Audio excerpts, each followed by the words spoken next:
Сега сме с боболечката пред Айфеловата кула. Ето е боболечката. Кажи нещо. Той се срамува сега.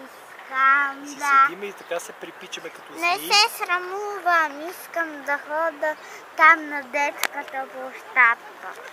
Така се припичаме като змии. А е толкова хубаво времето и хората са не излезли. Ето ги хората. Там на площадката. Ето там е Айфеловата кула. Само че тя е малко... Голям. Малко слънцето свети там и не се вижда.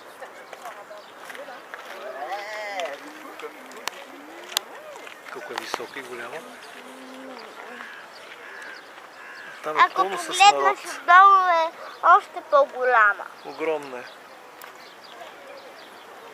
Аз дори съм се качвал на втория етаж. И това е Марсово поле, хората играят, спът, правят каквото искат и ние също седим като змии и съскаме тук на